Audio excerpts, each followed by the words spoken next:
Good afternoon everyone. Book keeping and accountancy में हम जितने भी चैप्टर कर चुके हैं उनकी थ्योरी आपको पूरी याद होनी चाहिए। आप लर्न करते रहिए और जितने भी सवाल हम कंप्लीट कर चुके हैं उन सवालों को भी आपको कंप्लीट करना है। जर्नल के जो मैंने स्टार्टिंग से रूल्स और उसके बाद फिर लेजर के बाद ट्रायल बैलेंस और ट्रायल बैलेंस के बाद में हमारे जो फाइनल अकाउंट बनते हैं, जो हमारे चैप्टर अभी कंप्लीट नहीं हुए, जो अभी कंटिन्यू है, फाइनेंशियल स्टेटमेंट के माध्यम से हम कोर्स को फिर कंप्लीट करेंगे। जो हमारे फाइनेंशियल स्टेटमेंट है वो विदाउट एडजस्टमेंट अभी चल रहा है और इसके बाद फाइनल अकाउंट विद एडजस्टमेंट की भी सवाल करके और हम हमारे कोर्स को पूरा करेंगे।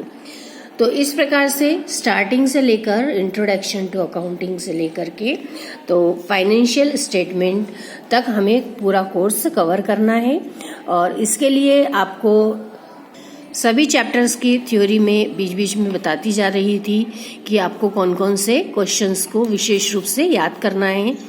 तो रिवीजन के माध्यम से हम एक बार और देख लेंगे कि हम कौन कौन से चैप्टर में से क्या क्या महत्वपूर्ण जो पॉइंट्स हैं उन्हें हम याद भी कर लें और उसे समझ भी लें।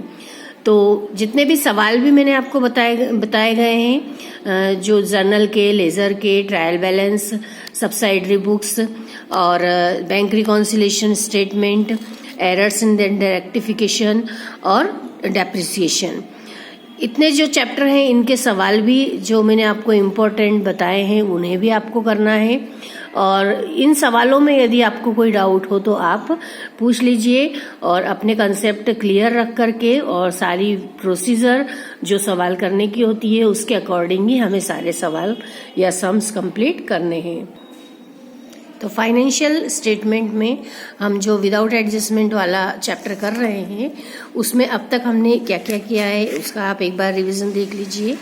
हमने मेमोरेबल टर्म्स देख लिए हैं और इसके बाद trading and profit and loss account का meaning, usefulness and casting, closing balances of ledger account से जो हम ट्रांसफर करने वाले हैं ट्रेडिंग में, P&L में और बैलेंस शीट में, इनके बैलेंसेस को किस प्रकार से हम ट्रांसफर करते हैं या लिखते हैं ये आपको बहुत अच्छे से समझाया जा चुका है। एक बार और आप देख लीजिए, जब हम ट्रेडिंग अकाउंट प्रिपेयर करते हैं तो डेबिट साइड में लिखा जाता है opening stock, net purchases and direct and productive expenses, and credit side में लिखा जाता है net sales and closing stock. Balances जो P&L में ट्रांसफर होते हैं वो होते हैं डेबिट साइड में ग्रॉस लॉस यदि हो, and all indirect expenses and debit balances of nominal accounts, and credit side में gross profit and all indirect incomes. Balances carried to balance sheet, balance sheet में जो लेफ्ट हैंड साइड होती है वो liability side होगी and right hand side asset side. तो liability side में all liabilities and credit balances of personal accounts, and right hand side में all assets and debit balances of personal account and closing stock. Closing stock के बारे में भी आपको बहुत अच्छे से समझाई हुई है मैंने। जो सारी विधियां हैं उन विधियों में से जो बेस्ट होती है वो होती है कॉस्ट प्राइस और market price which ever is less. इसके हिसाब से ही हम कैलकुलेशन करते हैं क्लोजिंग स्टॉक की और उसे ही हम हमारे फाइनल अकाउंट में शो करते हैं।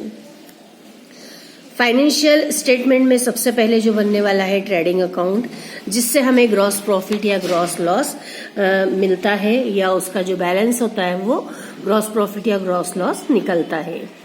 इसके बाद जो हमने ट्रेडिंग अकाउंट के सवाल किए हैं उन सभी सवालों में आपको यदि और कोई डाउट हो तो आप कंफर्म कर लीजिए और जो भी आपको समस्याएं आई है सवाल करने में उसे शेयर कीजिए ताकि पता लगेगा कि आप लोगों ने सवाल किए हैं और आपको इन पॉइंट्स में ज्यादा प्रॉब्लम आई है, तो उन्हें मैं रिवीजन में लेकर के और उन पॉइंट्स को और समझाऊंगी। तो आपकी ओर से रिस्पॉन्स आना चाहिए कि हमने सवाल किए हैं, तभी ये संभव हो पाएगा कि आपके डाउट्स क्या आए हैं वो मैं आपको क्लियर कर दूंगी। इसके बाद जो हमने प्रॉफिट एंड लॉस अकाउंट के सम्स किए हैं, प्रॉफिट एंड लॉस में भी हमने देखा था कि जो profit and loss account prepare करते हैं तो उसमें हम जितने भी एक्सपेंसेस होते हैं उन सबको डेबिट साइड में लिखते हैं और जितनी भी इनकम्स होती है उन्हें क्रेडिट साइड में लिखा जाता है। आपको फॉर्मेट के द्वारा भी समझाया गया था, जो यहाँ पे एक फॉर्मेट दिया हुआ था। तो जितने भी यहाँ पे पॉइंट्स दिए हुए हैं डेबिट साइड में और क्रेडिट साइड में, कंपलसरी नहीं है कि किसी भी क्वेश्चन में ये सब आए हैं, लेकिन जिस सवाल में जो भी इसमें से अकाउंट्स आते हैं वो हमें लिखना है। लेकिन एक बेसिक में हमें यह देखना रहेगा कि डेबिट साइड में सारे एक्सपेंसेस लिखे जाते हैं एंड क्रेडिट साइड में सारी इनकम्स को लिखा जाता है। इस तरह से हमने प्रॉफिट एंड लॉस के भी सम बता दिए हैं और आप लोगों को इसे करना है, और मैंने सवाल भी समझाए हैं आपको इसमें। तो आप लोगों को यदि क्लियर हो गए हो तो बहुत अच्छा है, और यदि डाउट है तो आप पूछिए। इसके बाद मैंने बैलेंस शीट भी बता दी है आपको। बैलेंस शीट में जब हम फाइनल अकाउंट में जो एक स्टेटमेंट के रूप में इसे प्रिपेयर करते हैं, तो इसमें दो पक्ष होंगे, asset side and liability side. Liability side में सभी दायित्व लिखे जाते हैं और असेट साइड में सारी संपत्तियों को लिखा जाता है। जितने भी दायित्व हैं उन सभी दायित्वों में जो करंट लायबिलिटीज हैं, फिक्स्ड लायबिलिटीज हैं, कैपिटल हैं और फिर रेवेन्यू एंड फंड्स हैं। एंड जितने भी असेट्स हैं उसमें करंट असेट्स हैं, इन्वेस्टमेंट हैं और फिक्स्ड असेट्स हैं एंड मिसलेनियस एक्सपेंसेस हैं। आपको फॉर्मेट के द्वारा भी बता दिया गया था कि किस तरह से हमें असेट्स एंड लायबिलिटीज को यहाँ पर लिखना है। असेट्स एंड लायबिलिटीज जब हमारी सब लिखा जाती है सवाल में जितनी भी दी हो, उसके बाद में दोनों तरफ का total asset side and liability side का इक्वल होना चाहिए, तभी हम यह मानते हैं कि हमारे फाइनल अकाउंट सही है। इसी तरह से fixed assets and current assets में जो डिफरेंस था वो भी मैंने आपको बहुत अच्छे से समझाया था। कितने तरह की फिक्स्ड असेट्स होती है और लायबिलिटीज होती है, उनका वैल्यूएशन किस तरह से किया जाता है यह भी बताया था। Grouping of assets and liabilities में जो एक जैसे हमारे हेड वाले अमाउंट होते हैं उन्हें हम अलग अलग न लिख करके और एक ही उसका हम एक अकाउंट बना देते हैं और उसमें उसके द्वारा ही हम इसे हमारी बैलेंस शीट में शो करते हैं, तो उसे grouping of assets and liabilities कहा जाता है। फॉर एग्जाम्पल हमें 4 लोगों से पैसा लेना है, वो सब हमारे देनदार हैं ABCD, और यदि उन सब से हमें पैसा लेना है जितने भी अमाउंट है उन अमाउंट को हम 4 बार लिखें। इससे अच्छा है कि हम उसे एक ही हेड में मतलब डेटर्स लिख करके और चारों अमाउंट को प्लस कर दें। इसी तरह क्रेडिटर्स भी, और इसी तरह जो दूसरी आइटम्स होगी उसे भी हम एक ग्रुप बना करके और उसके माध्यम से जो एक हेड होगा उसके माध्यम से ही हम हमारी बैलेंस शीट में लिख सकते हैं, तो वो कहलाएगा grouping of assets and liabilities. ये आपको समझना है, क्योंकि यदि आपको समझा हुआ रहेगा तो आप इसे जब थ्योरी में भी पूछा जाएगा तो आप इसे क्लियर कर पाएंगे। नेक्स्ट जो थ्योरी का क्वेश्चन बहुत अच्छा बन रहा था इसमें, वो मैंने आपको समझाया था कि ट्रायल बैलेंस और बैलेंस शीट दोनों में क्या डिफरेंस होता है। तो इस डिफरेंस के भी आपको 5 पॉइंट बहुत अच्छे से करना है, क्योंकि ये जो थ्योरी के क्वेश्चंस होते हैं इसमें यदि आप लर्न कर लेते हैं, समझ लेते हैं, तो आप मन से भी लिख करके और अपने जो मार्क्स हैं वो अर्न कर सकते हैं, मतलब मार्क्स आप प्राप्त कर सकते हैं। Trial balance and balance sheet या पोजीशन स्टेटमेंट में जो हमने देखा था कि कितना क्या डिफरेंस है, उसके बाद जो डिफरेंस दिया हुआ है trading and profit and loss account में, trading and profit and loss account and balance sheet, इन दोनों में भी डिफरेंस है। यदि आपने इनकी थ्योरी पर्सनल इंडिविजुअली पढ़ ली होगी तो आप इनके डिफरेंस को भी बहुत अच्छे से कर पाएंगे। तो इसके 5 पॉइंट्स हमें डिफरेंस के trading and P&L and balance sheet के, और ट्रायल बैलेंस और बैलेंस शीट के भी 5 पॉइंट आपको अच्छे से याद करना है। यहाँ जो टोटल 10 पॉइंट्स एंड 15 पॉइंट्स दिए हुए हैं, इनमें से आप सॉर्ट आउट कर लीजिए, मतलब छांट लीजिए। जो 5 पॉइंट आप बहुत अच्छे से याद कर सकते हैं उसे ही आप लिख करके और मुझे उसकी फोटो सेंड कीजिए। इस प्रकार से जो हमने इसके आगे और देखा है उसमें special point to be kept in mind, preparing income statement और पोजीशन स्टेटमेंट। जब हम पोजीशन स्टेटमेंट प्रिपेयर करते हैं तो विशेष बातें जो हमें ध्यान रखनी चाहिए ये भी आपको बहुत अच्छे से मैंने समझाई हुई है। तो इस प्रकार से ये जो सारे पॉइंट्स है इन्हें आप अच्छे से पढ़िए और हम जब सवाल करें तो उसमें आपको विशेष रूप से इन पॉइंट्स को याद रखना है। इसका एग्जाम्पल नंबर 8 भी मैंने आपको बहुत अच्छे से समझाया हुआ है। इसमें जितने भी हमारे अकाउंट्स दिए हुए हैं तो उन सबको हमें लिख करके और बैलेंस शीट प्रिपेयर करनी है। जितनी भी असेट्स एंड लायबिलिटीज हैं उन्हें असेट साइड और लायबिलिटी साइड में लिख करके, और जब हम बैलेंस शीट कंप्लीट कर लेंगे तो दोनों तरफ का टोटल यदि इक्वल आ गया है तो मतलब हमारी यह बैलेंस शीट सही होगी। इसी प्रकार से अब जब हम सवाल कर रहे हैं तो हमें इस तरह के सवालों में ज्यादा प्रैक्टिस कर देनी है या करनी है जिसमें हमें ट्रेडिंग, P&L और बैलेंस शीट प्रिपेयर करना हो।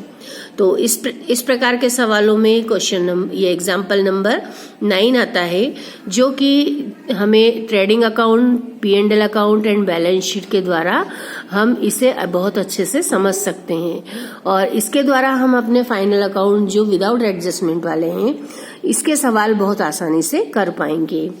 तो इस एग्जाम्पल को आप बहुत ध्यान से देख लीजिए। Example number 9, prepare the final account of messrs Mangal brothers from the particular given below for the year ended 31/12/2016।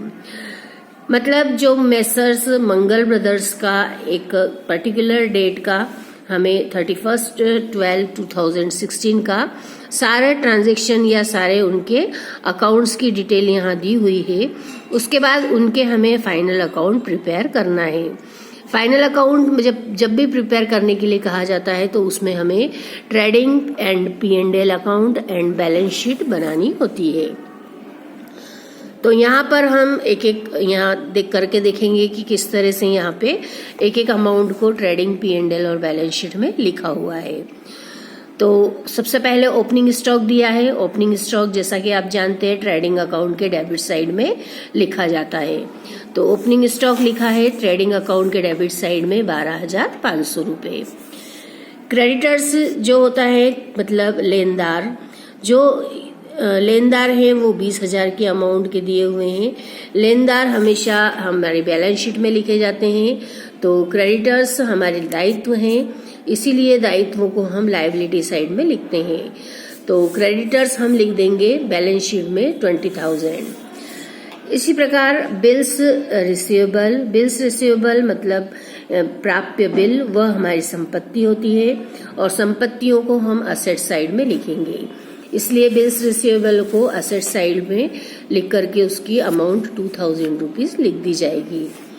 Sales मतलब होता है विक्रय।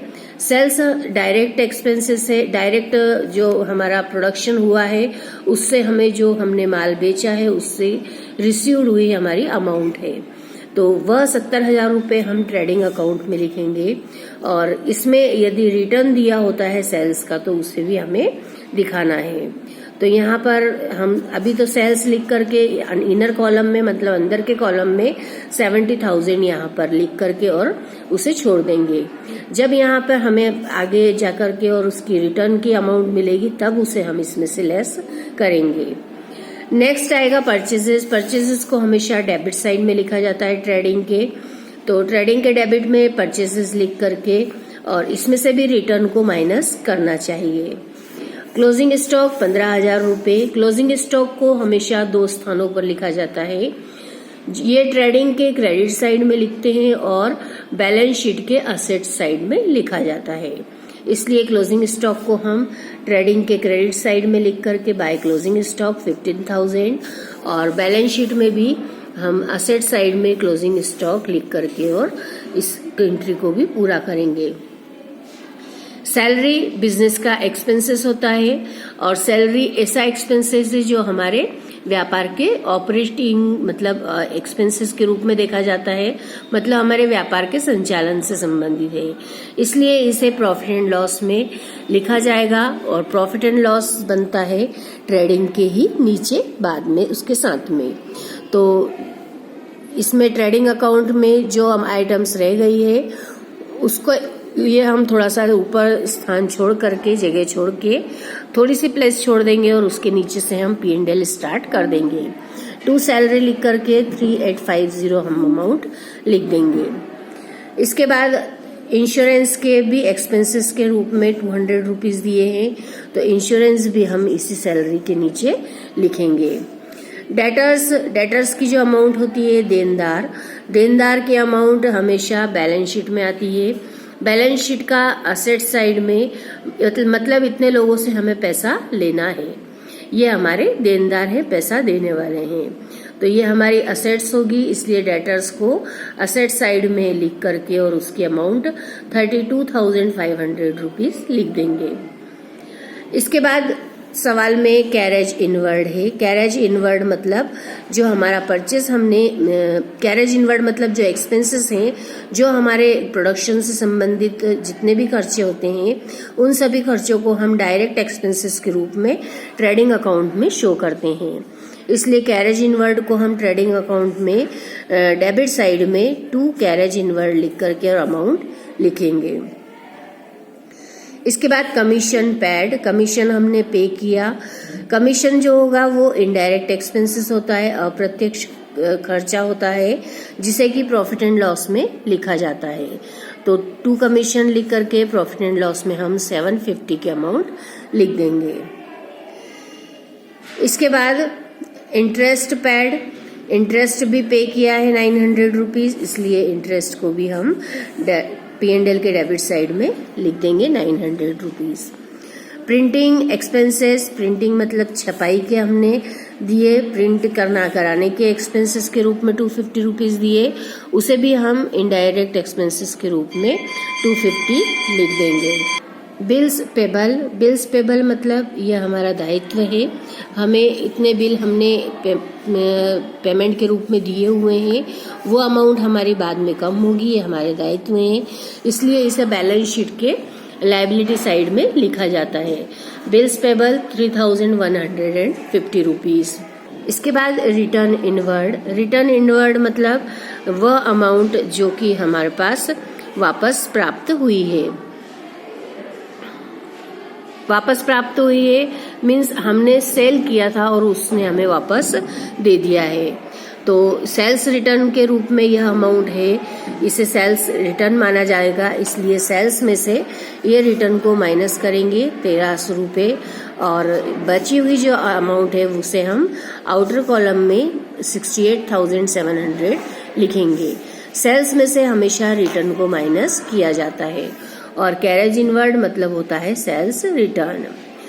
इसके बाद रिटर्न आउटवर्ड मतलब बाहर से हमने बाहर वापस किया माल, मतलब जो हमने परचेस किया था वो हमें किसी भी शर्त पर या किसी भी कंडीशन हो जिसमें कि हमें वह वापस करना पड़ा, तो इसीलिए हम परचेज में से परचेज रिटर्न 500 रुपीज़ के अमाउंट को माइनस करते हैं, और बची हुई जो अमाउंट है वो आउटर कॉलम में 37,000 रुपीज़ हम यहाँ पर लिखेंगे। इसके बाद कैश एट बैंक मतलब हमारी असेट्स है, उसे हम कैश के रूप में लिखेंगे जो असेट साइड में बैलेंस शीट में। इसके बाद रेंट एंड टैक्सेस हमारा एक्सपेंसेस है, यह हमने खर्चा किया है, इसलिए प्रॉफिट एंड लॉस के डेबिट साइड में रेंट एंड टैक्सेस को लिखा जाएगा। इसके बाद फर्नीचर हमारी संपत्ति है, असेट्स है, इसलिए फर्नीचर को हम बैलेंस शीट के असेट साइड में लिखते हैं। कैपिटल की अमाउंट एक लायबिलिटी के रूप में रहती है बिजनेस में, जो कि पूंजीपति जो होता है, जो प्रोप्राइटर होता है, उसका प्रतिनिधित्व करता है कैपिटल अकाउंट, इसे हम बैलेंस शीट की लायबिलिटी साइड में लिखते हैं। बैलेंस शीट जब हम प्रिपेयर करते हैं तो उसमें कैपिटल में नेट प्रॉफिट को जोड़ा जाता है, जो नेट प्रॉफिट हमें प्राप्त होता है प्रॉफिट एंड लॉस अकाउंट से। तो इस प्रकार से ये कैपिटल हम लिख करके, और अभी फिलहाल के लिए यह अमाउंट 25,500 नहीं लिखेंगे, क्योंकि जब हम यहाँ पर प्रैक्टिकली सवाल करने जाते हैं तो पहले हम सारी आइटम्स को जो जहाँ लिखनी है वहाँ लिख लेंगे, और उसके बाद जब सवाल में से सारी अकाउंट्स के हम टोटल लिख देते हैं, उसके बाद हम इनके बैलेंस निकालते हैं। तो जब सबसे पहले हमने ट्रेडिंग अकाउंट का बैलेंस निकाला, डेबिट साइड और क्रेडिट साइड दोनों के टोटल में से जिधर का ज्यादा टोटल है उसमें से कम टोटल को हम माइनस करेंगे, तो जो बचेगा वो बैलेंस होगा। तो इस तरह से ट्रेडिंग अकाउंट में 83,700 का क्रेडिट में टोटल आया है और उसमें से हमने डेबिट साइड के टोटल को माइनस किया, तो जो बैलेंस आया है वो 32,750 मतलब 32,750 रुपये का बैलेंसिंग फिगर आया है, मतलब शेष आया है। यह डेबिट साइड में आया है, इसलिए इसे हम ग्रॉस प्रॉफिट के रूप में लिखेंगे और इसे ट्रांसफर किया जाएगा P&L अकाउंट में, मतलब प्रॉफिट एंड लॉस अकाउंट में। इसे प्रॉफिट एंड लॉस अकाउंट के क्रेडिट साइड में ट्रांसफर कर देने के बाद जितनी भी इनकम्स होगी वो यहाँ लिखी जाती है, लेकिन इस सवाल में किसी भी इनकम का नाम नहीं दिया हुआ है, इसलिए सारे एक्सपेंसेस को डेबिट साइड में लिख करके, और जब हमने इसका भी बैलेंस निकाला, मतलब क्रेडिट साइड का इसका टोटल आ रहा था 32,750 रुपीज, इसमें से डेबिट साइड के टोटल को जब माइनस किया जाएगा तो उसका बैलेंस, मतलब जो शेष बचेगा वो 25,500 रुपये होगा, जो कि नेट प्रॉफिट के रूप में हम यहाँ पर लिखेंगे। नेट प्रॉफिट ट्रांसफर किया जाता है कैपिटल अकाउंट में, यहाँ लिखा जाता है ट्रांसफर टू कैपिटल अकाउंट, और इस प्रकार से दोनों तरफ के टोटल को यहाँ मिला लिया जाएगा। जो 25,500 25,500 रुपीज नेट प्रॉफिट निकला, इसे ट्रांसफर किया जाएगा बैलेंस शीट में। बैलेंस शीट में जो हमने लायबिलिटी साइड में कैपिटल की अमाउंट लिखी है उसमें प्लस किया जाएगा नेट प्रॉफिट। तो नेट प्रॉफिट को प्लस करने के बाद जो इसका टोटल है वो आउटर कॉलम में हम 32,600 रुपीज लिखेंगे। इसके पहले हम इसमें क्रेडिटर्स भी लिख चुके हैं एंड बिल्स पेबल भी सवाल में से देख करके और लिख चुके हैं। असेट साइड में भी हमने इसकी सारी अमाउंट को ट्रांसफर कर दिया है। अब हम इसके दोनों तरफ का, दोनों ही पक्षों का, liability side and asset side का टोटल लगा लेंगे। दोनों का ही टोटल सेम आना चाहिए। यहाँ 55,750 रुपीज आया है। दोनों ही तरफ का टोटल एक जैसा आने के बाद हमारा यह बैलेंस शीट का सवाल, मतलब हमारा यह फाइनल अकाउंट जो हमने फाइनेंशियल स्टेटमेंट के रूप में प्रिपेयर किया है, यह हमारा सही है। तो इस प्रकार से आपको रेगुलरली जो ये सवालों को आप करते रहेंगे, आप इन सवालों को कीजिए, तो इससे आपको एक प्रैक्टिस होगी कि आपको ये याद हो जाएगा कि हमें ट्रेडिंग में कौन सी अमाउंट्स को लिखना है और बैलेंस शीट में हमें कौन सी अमाउंट्स को लिखना है। P&L में कहाँ पर सारे एक्सपेंसेस लिखे जाएंगे और कहाँ सारी इनकम्स लिखी जाएगी। तो इस प्रकार से अब इसकी जो नेक्स्ट एग्जाम्पल्स दिए हुए हैं, एग्जाम्पल नंबर 10, इसमें भी हमको ट्रेडिंग P&L और बैलेंस शीट प्रिपेयर करना है। और इसी तरह एक और 11 नंबर का एग्जाम्पल भी दिया हुआ है, उसमें ट्रेडिंग P&L 11 नंबर के जो एग्जाम्पल है उसमें एक जो एक्सपीरियंस व्यक्ति नहीं है, उसने अकाउंटेंट ने एक ये बैलेंस शीट प्रिपेयर की है जो कि गलत है। इसकी सही बैलेंस शीट प्रिपेयर करनी थी, जो कि यहाँ पर आगे करके और दिखाई गई है। तो इस प्रकार से आपको ये बैलेंस शीट का सम भी एक बार देखना। इस प्रकार हमारा ये चैप्टर कंप्लीट हुआ। अब आपको प्रैक्टिस करनी है इन सवालों की। सबसे पहले आप ट्रेडिंग अकाउंट बना करके देखिए, फिर इसके प्रॉफिट एंड लॉस अकाउंट के सम कीजिए और उसके बाद बैलेंस शीट के सवाल आप कर लेंगे। तो आपको फाइनली जब तीनों एक साथ बनाने के लिए जो सवाल दिए जाएंगे आप उसे आसानी से कर लेंगे। इसमें उन सवालों को भी देख लीजिए जिनमें ये तीनों बनाने के लिए दिए गए हों, और इसी तरह के सवालों की यदि आप प्रैक्टिस कर लेंगे तो हमारे फाइनल अकाउंट जो विद एडजस्टमेंट वाले हैं वो हम और आसानी से कर पाएंगे। क्योंकि एक बार यदि आप फाइनल अकाउंट बनाना सीख जाते हैं तो हमें सिर्फ जो एडजस्टमेंट है उन्हीं को देख करके और फाइनल अकाउंट में उन एडजस्टमेंट को करना रहेगा। जो भी एडजस्टमेंट हम देखेंगे वो बहुत इम्पोर्टेंट है, क्योंकि जो फाइनल अकाउंट में जो हमारी गलतियां रह जाती है, जो हम समायोजन के द्वारा वापस से उन्हें ठीक करते हैं, तो वो करना इसलिए कंपलसरी होता है क्योंकि कुछ ऐसी मदें होती है जो हम लिखने से छूट गए हैं, जो हमारी रेक्टिफिकेशन जैसी है, जो हम कुछ हमने ज़्यादा लिखना था तो वो कम लिखा, या कम लिखना था तो वो ज़्यादा लिखा गया, या फाइनल अकाउंट बनाने के बाद भी हमें कुछ ऐसी गलतियां दिखी जिसका कि हमें एडजस्ट करना आवश्यक है। तो एडजस्टमेंट कर लेने के बाद हमारे फाइनल अकाउंट पूरे ऑथेंटिक हो जाते हैं, मतलब पूरी तरह से एक लीगल हम उसे डॉक्यूमेंट के रूप में शो कर सकते हैं। लेकिन यदि उसमें किसी तरह की कोई समायोजन छूट जाता है तो वो हमारे फाइनल अकाउंट पूरे विश्वसनीय नहीं माने जाते। इसलिए फाइनल अकाउंट विद एडजस्टमेंट हम करेंगे, लेकिन उसके पहले आपको फाइनल अकाउंट के जो सिंपल सम है जिसमें एडजस्टमेंट नहीं दिए हुए हैं उनकी आपको अच्छे से प्रैक्टिस करनी है। तो आप इन सवालों की प्रैक्टिस कीजिए। फाइनल अकाउंट विदाउट एडजस्टमेंट वाला ये चैप्टर हमारा क्लोज हुआ, और अब आपको सवाल करने हैं। आपको जो डाउट है आप उन डाउट्स को मुझे पूछिए। तो यदि संभव हो तो स्कूल में आकर के अपने डाउट्स पूछ लीजिए, और यदि आप स्कूल नहीं आना चाहते हैं तो फ़ोन कॉल करके या फिर व्हाट्सएप पर मैसेज दे करके भी आप अपनी प्रॉब्लम शेयर कर सकते हैं।